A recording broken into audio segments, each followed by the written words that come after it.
Okay, so share ko sa inyo 'to guys 'no, kung paano mag-upload ng video sa StreamAd sa ating Facebook page. Okay, so para maka-upload tayo guys ng video guys sa StreamAd sa ating Facebook page ay pwede tayo gumamit dito guys ng Facebook application or pwede rin tayong mag-upload dito guys sa ating Google Chrome browser guys. So pwede rin tayo dito guys sa Facebook Lite natin. So sa akin guys, yung ginagamit ko guys para magkaroon guys ng metadata yung aking content guys ay ito yung ginagamit ko guys no. Google Chrome browser guys. So share ko sa inyo guys no kung paano i-upload guys yung video natin sa StreamAds sa ating Facebook page. Okay? So pakita ko sa inyo guys no. So sample guys, ito guys yung Chrome browser natin. So papakita ko sa inyo, click tayo diyan. So ang gagawin natin dito guys, so hindi ako gumagamit ng ano guys no, gumagamit ako guys ng naka-desktop site guys. Hindi ako gumagamit ng ganitong format guys no. So para maging desktop site guys yung ating format guys, so i-click lang natin guys yung tatlong lines nito guys no para maging desktop site guys. So click muna natin yan. Tapos click natin ito guys yung desktop site guys. Sa desktop site na ito kasi guys ay dito natin guys makikita guys lahat ng options guys no. Mas madami siyang option guys kapag naka desktop site siya guys. So click natin nito guys yung desktop site. So click natin yan. Yan, so wait lang natin guys no.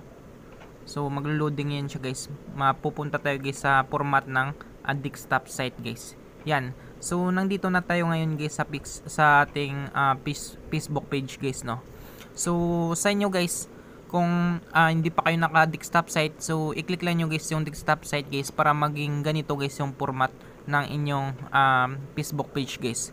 So ngayon guys tuturo ko sa inyo guys kung paano tayo guys mag-upload guys ng video natin sa StreamAds guys no. So una natin gagawin dito guys para makapag-upload tayo guys. So click lang natin ito guys no. Scroll natin ito guys pababa, makita natin dito guys yung photo with video guys. Ito guys no. Yan. So, zoom natin guys. Yan. Photo with video guys. Ito guys no. So, click natin ito siya guys. Yan. So, pagka-click natin guys, ay ito yung lalabas guys no. So, create post guys. So, ang gagawin natin dito guys para makapag-upload tayo guys ng ating video guys. So, i-click natin ito guys no. Yung add photos with video guys. So click lang natin yan guys at mapupunta tayo dito sa ating gallery guys no. So click natin ito guys. Yan. So pagka-click natin yan guys, hanapin lang natin dito guys yung video natin na gusto nating i-upload guys no. So halimbawa guys, click natin yung browse. Yan. So pagka-click natin ng browse guys, pupunta tayo dito guys sa recent natin guys no. So automatic guys no. So halimbawa nakaganito guys no. Halimbawa naka-picture yan guys. So i-click lang nyo guys yung ito guys no, yung tatlong lines na ito. Yan, para mapunta tayo guys sa ating video. Tapos click natin guys yung video na ito. Yan, para mapunta tayo guys sa video natin. Yan. So hanapin lang natin dito guys yung video natin na gusto nating i-upload. So sa akin guys nandito guys sa export guys no. Dito yung video ko guys na gusto kong i-upload dito guys sa export. So click natin guys yung export na ito. Yan, so kung makita nyo guys, nandito guys lahat ng mga video ko guys na gusto kong i-upload guys no. So sa akin guys, sample guys, ito guys yung gusto kong i-upload guys sa StreamAds guys no. Yan, so click natin guys. Yan, so yung video ko na ito guys ay may get siya guys 2 minutes guys no. Lagpas siya guys ng 2 minutes. So kung makita nyo guys, nag-upload yan siya guys no. So 100%. So kapag 100% ibig sabihin guys ay ready to upload na ito siya guys no. So ngayon guys ay maglalagay tayo dito guys ng metadata natin guys. So dahil nga yung video ko dito guys ay 2 minutes lang pa, so pasok siya guys sa StreamAds guys no. Yung mga reels kasi guys ay 60 seconds and 1 minute. So yan yung pasok sa counted guys sa reels. Kapag StreamAds naman guys ay lampas siya guys sa 1 minute. So itong video ko guys ay pasok mo siya guys sa StreamAds guys no. So ang gagawin natin guys para malagyan natin guys ng metadata, i-click natin ito guys yung video options natin na ito. So click natin yan. Yan. So hindi muna natin agad guys i-post guys no. So maglalagay muna tayo guys ng video options natin guys or metadata guys. So mamaya na lang natin guys lagyan ng title ito guys no. Yan. So ang gagawin natin dito guys, click natin guys yung video options na ito guys, no. So click natin yan. So pagka-click natin guys ay ito yung lalabas guys, no. So hintayin lang natin guys. Yan. So ito na yung lalabas guys. So dito guys ay maglalagay tayo dito guys ng metadata. So ano ba yung metadata guys? Yung metadata guys, ito yung nakapaloob dito guys, yung title, taggings, thumbnail at description guys. So dito guys, pwede nating ilagay dito guys yung metadata natin. So halimbawa guys, ito guys yung video title. So ilagay natin guys yung title ng video natin. Yan. So halimbawa guys, no, yung title ng video ko guys ay how to fix GCash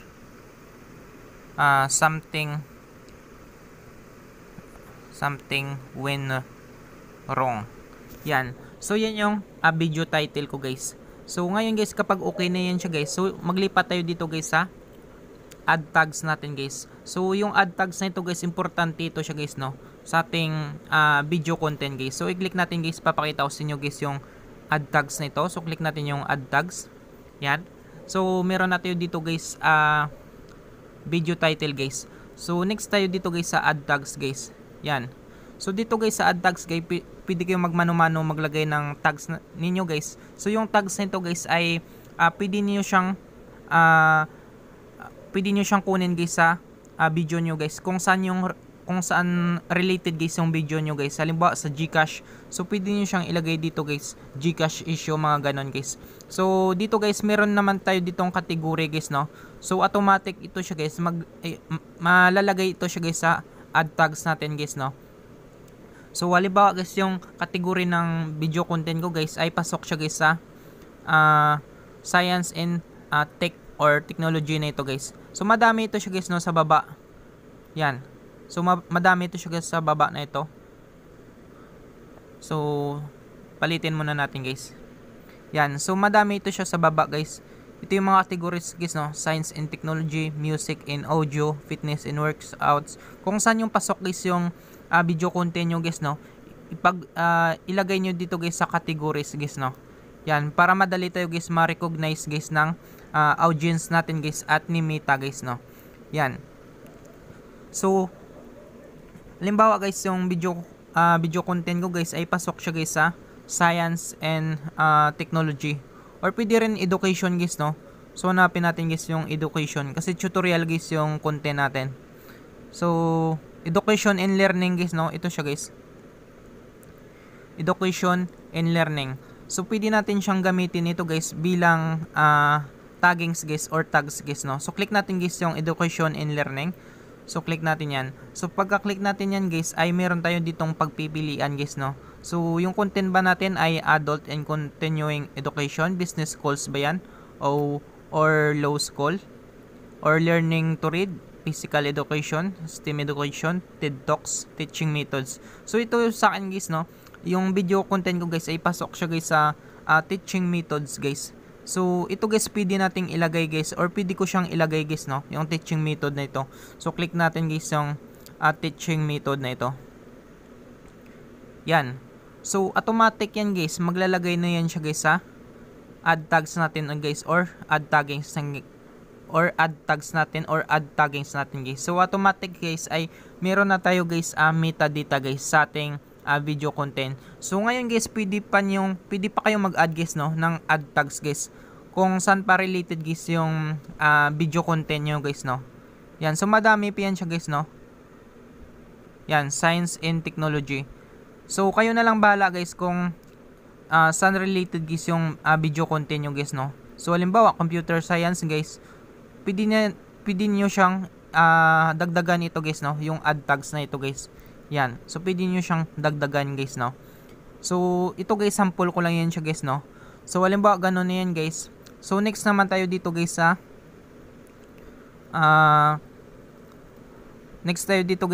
add collaborator guys. So dito guys sa add collaborator guys, so wala naman akong kakulab guys. So hindi ko na siyang ilalagay guys, no. Kung meron kayong kakulab guys na ibang content creator. So pwede nyo siyang ilagay guys yung name dito or yung URL ng page niya guys, no, para mag-collab kayo guys. So sa akin guys, wala namang ako ka-collab kaya hindi ko na siya lalagyan guys, no. So next naman tayo dito guys sa ating add caption. So or sa close caption na ito. So dito guys sa add captions na ito, click natin yan.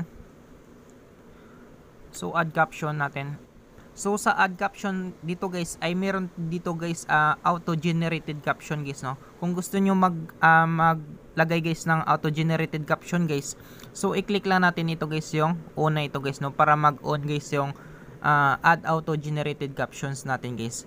So yung add auto generated caption na ito guys, nakalagay dito kay caption are auto generated for your video by default. You'll be asked to review low accuracy caption before they added to your video. You can turn off caption auto generation and more in your page settings guys.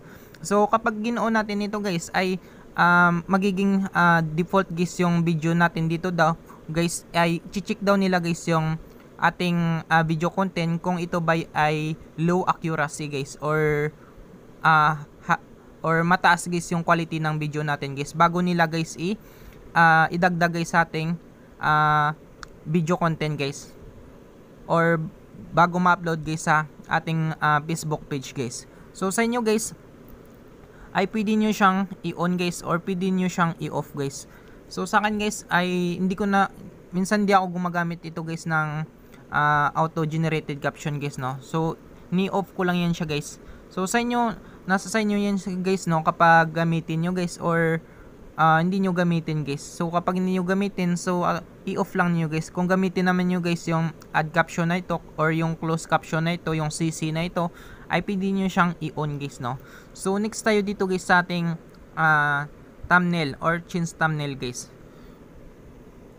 Sa change thumbnail guys or thumbnail guys ay napaka-importante ito guys, no, sa video content natin guys. Kasi ito guys yung unang makikita ng audience natin or viewers natin sa ating video content, na kung saan ay pwede tayong mag-iganyo sa kanila na panoorin yung video content natin guys. So papakita ko sa inyo sample guys, no.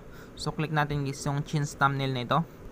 So change thumbnail na ito guys. So dito guys ay pwede tayong mamili dito guys kung choice suggested, mamili lang tayo sa isa-suggest sa atin, or pwede tayong mag-upload guys ng image natin, yung sarili nating gawang thumbnail guys, or pwede kayong mag choice from video guys, no. Pwede kayong mamili ng thumbnail nyo guys sa video nyo guys. So halimbawa i-click natin yan.